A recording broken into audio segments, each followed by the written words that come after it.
Olá, pessoal, retornando aqui, o computador descarregou, então esse vídeo vai ficar em dois momentos. Aquele anterior que eu estava falando sobre o mercado monetário, e aí a gente continua agora explicando um pouquinho sobre como é que funciona esse mercado monetário.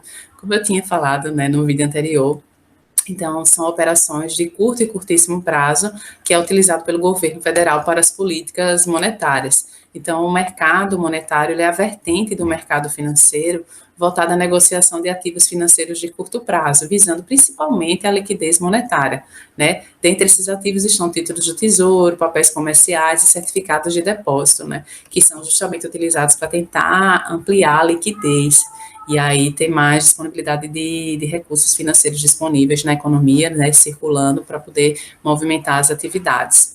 A gente também tem o mercado de crédito, que é onde atuam os bancos comerciais e múltiplos que realizam intermediação entre os tomadores de crédito, como o próprio nome já diz, e aí ele entra justamente naquelas atividades que a gente estava falando no vídeo anterior, ele que vai fazer todo esse processo dessas operações, né, de pegar os agentes superavitários, os agentes deficitários e fazer esse elo de ligação entre esses agentes. A gente também tem o mercado de capitais, que vão financiar as atividades produtivas, e o capital de giro da empresa, por meio de recursos de médio e longo prazo, é responsável também pela negociação de ações. Então, o mercado de capitais, uma das principais papéis dele é justamente a operação das bolsas de valores. Então, hoje também era um conceito, né, que anteriormente as pessoas não sabiam muito, né, como é que funcionava a bolsa de valores, mas cada vez mais as pessoas estão aderindo, né. Então, é um tipo de investimento que hoje já se popularizou um pouco mais, as pessoas já sabem como é que funciona a questão da bolsa de valores. Então, na verdade, você tem ali a comercialização das ações, né, das empresas de capital aberto que colocam, né, as ações disponíveis no mercado, e aí tem os compradores, né, as pessoas que compram, realizam essas intermediações, compra, que vende, né, todo esse processo, mas a gente vai falar um pouquinho também mais isso adiante. Tem um mercado de câmbio, né, que são negociadas moedas internacionais, muito utilizado principalmente pelas moedas exportadoras. Nele, né, a principal moeda em circulação, né, a que é totalmente as operações, hoje, atualmente, é o dólar. Então, já tem um tempinho, né, que é o dólar a principal moeda que todas as processos de compra, né, e venda de mercadorias, lá em moeda estrangeira, a moeda principal, né, que você é datado é o dólar. Então, por isso que às vezes a gente fala, né, sobre a questão de quanto é que está o dólar comercial, que é o dólar justamente que é utilizado como referência para poder fazer esse processo e essa operacionalização. Então, é o dólar que é utilizado, mas tem as outras moedas também, depende muito do contrato que foi estabelecido pelos agentes exportadores. Ok?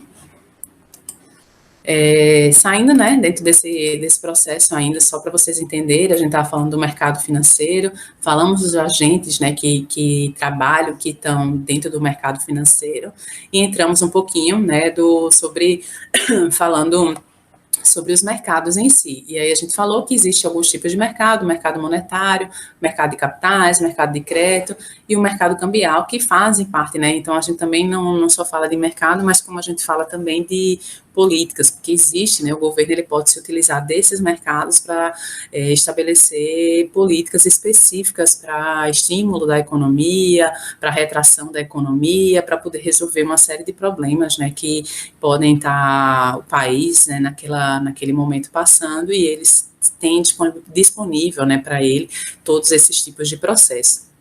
Uma das coisas que eu acabei esquecendo, mas o governo, ele também, né, dentro do mercado cambial, principalmente na regulação das moedas, quando vocês verem o dólar disparando, né, que aí a gente às vezes acompanha, né, o dólar está subindo, o governo ele pode tentar comprar moeda ou tentar vender moeda, geralmente ele tem um estoque, né, disso para poder controlar, né, essa moeda, e ele segurar isso, né, porque também não é viável o dólar chegar a 10 reais. Por que o dólar não chega a 10 reais? Porque o governo ele vai tentando intermediar esse processo, ele vai comprando algumas medidas do dólar para deixar muito dólar, né, ou vai vendendo dólar, deixar muito dólar em circulação para baixar o preço. Então, aquela mesma questão da lei da oferta e demanda, né, quanto mais dólar disponível lá para o pessoal, o preço do dólar vai cair. Então, tem esse processo também. Então, para ele, para o governo, não é muito vantagem, né, ter o dólar muito alto, mas também não é vantagem mais para o Brasil ter um dólar muito baixo também. E aí entra naquela outra questão, né, que é a questão da balança comercial também, que a gente não vai falar aqui, mas só para vocês entenderem como é complexo esse processo, né, que o Brasil também ele é muito dependente do cenário internacional. Então, tudo que acontece no cenário internacional acaba muito refletindo no papel na economia aqui do brasileira. Então, ele também, todas as crises, todas as alterações de governo, as mudanças que acontecem, como ele é uma economia que eu não gosto nem do termo subdesenvolvida, mas assim, uma economia que ela depende muito do mercado internacional, e aí o risco, né, também está atrelado a isso. Lembra que ela é uma economia mais arriscada, então o governo ele tem esse papel mais de gerenciar todo esse processo. Então, por isso que não é tão simples, né? O governo ele faz uma política econômica, ele tem uma série de outros fatores que vão interferindo dentro desse processo. Então, vai gerando, aumentando a inflação, aí ele tem que controlar a inflação,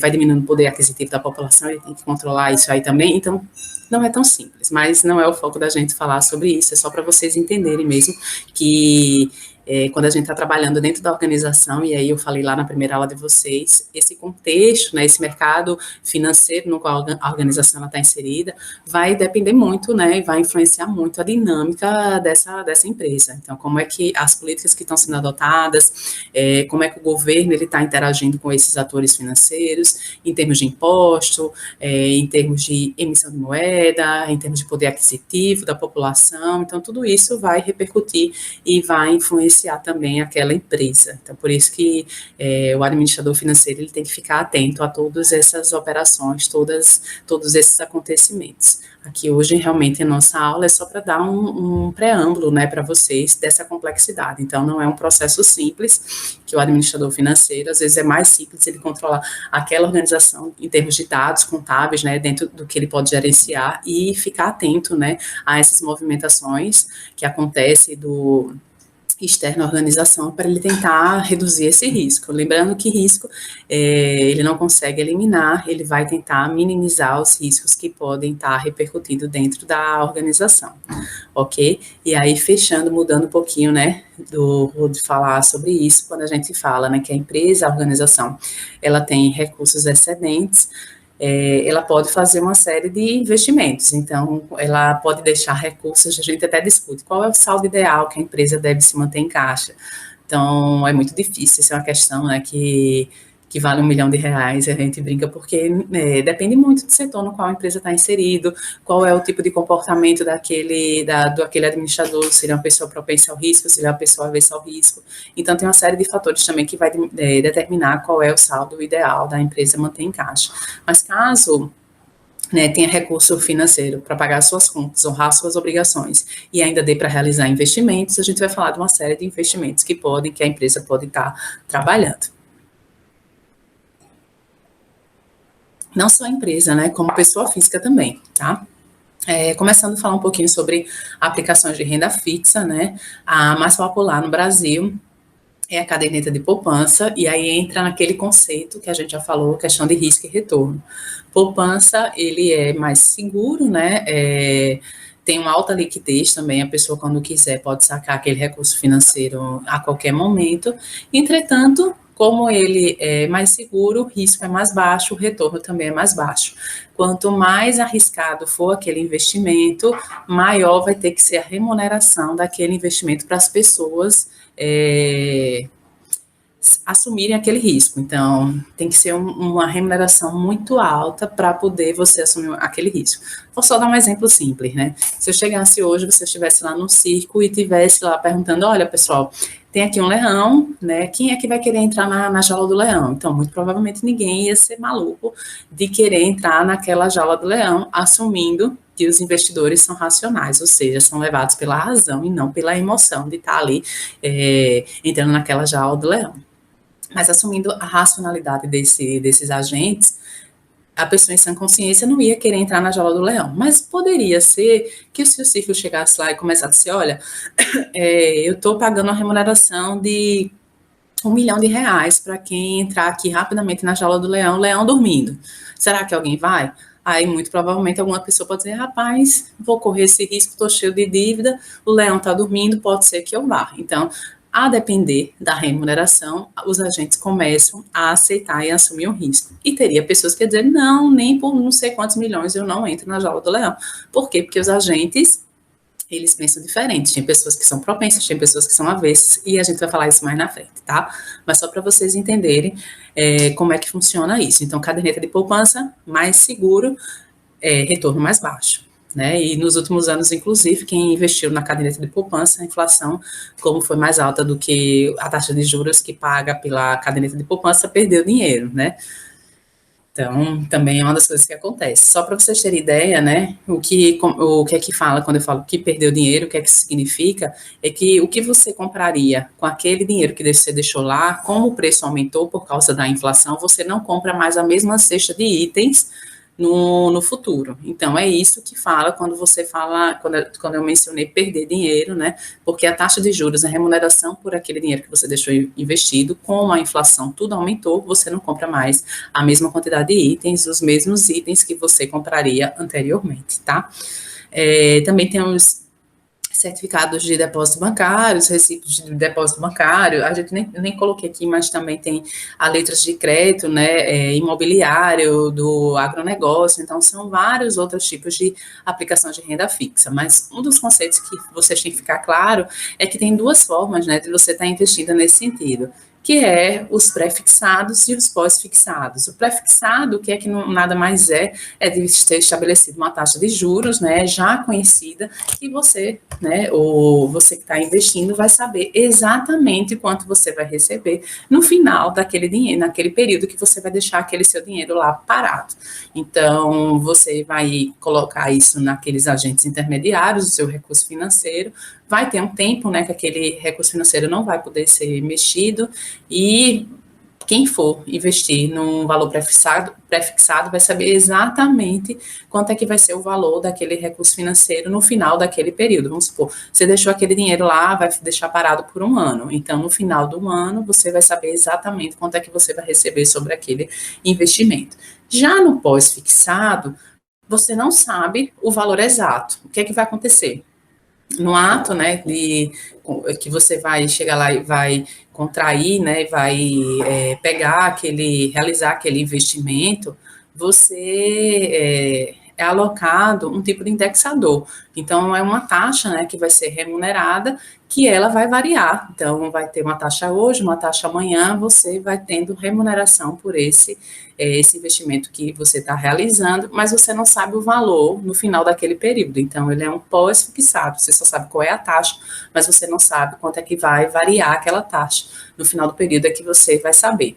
E aí, professor, então por que todo mundo não investe no pré-fixado e investe muitas vezes no pós-fixado? Então, depende muito, né, como eu falei, da pessoa propensa ou avessa, porque o pós-fixado tende, né, como ele é mais arriscado, já que você não sabe exatamente quanto é que você vai receber no final daquele período, ele tende a pagar mais, justamente para as pessoas assumirem aquele risco. Ele paga mais, o pós-fixado, ele paga mais do que o pré-fixado.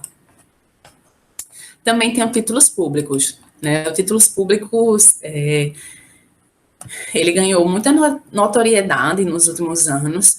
Antes, no foco dele, muito era só pessoas jurídicas, e no mais recente, né, quando eu falo já nos últimos anos, está tendo um incentivo muito grande das pessoas físicas também começarem a comprar títulos públicos.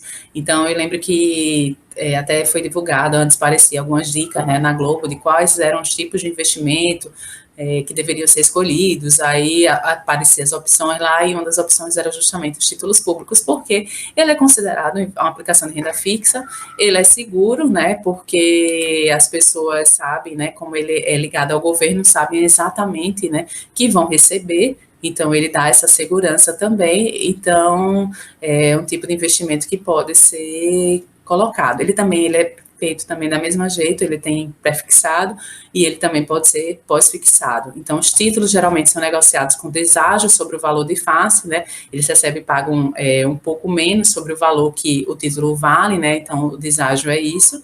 e ele pós-fixado, eles recebem uma taxa de juros acrescida já a variação do indexador, que foi aquilo que eu falei lá do pós-fixado. Então, a variação cambial, o índice de inflação, que é determinado na contratação desse tipo de investimento. Então, é feita essa contratação desse tipo de investimento, você já sabe, no pós-fixado você só vai saber, né, quando for resgatar esse título público. Já no pré-fixado, você já é estabelecido o quanto é que você vai receber por aquele título público naquele período.